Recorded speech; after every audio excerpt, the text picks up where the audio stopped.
அன்புமணி நிறைய பொய்களையும் கட்டுக்கதைகளையும் பாமக தொண்டர்களிடம் பரப்புவதாக கட்சியின் நிறுவனர் ராமதாஸ் குற்றம் சாட்டியிருக்கிறார்.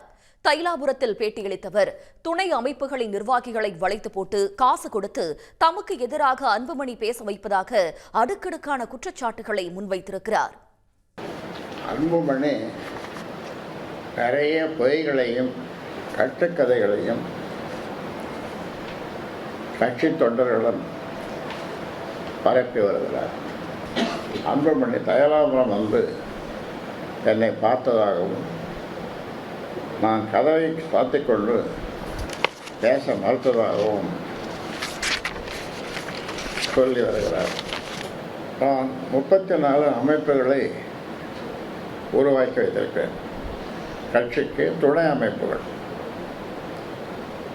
34 அமைப்புகள், அதற்கு தலைவர், செயலாளர் எல்லாம் ஒவ்வொரு அமைப்புக்கும்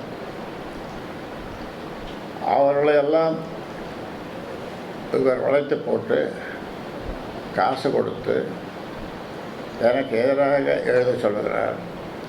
நான் உருவாக்கிய கட்சியில் நான் முடிவெடுக்கக்கூடாது என்று என்னை நிர்பந்தம் செய்ய அன்புமணிக்கு என்ன அதிகாரம் இருக்கிறது?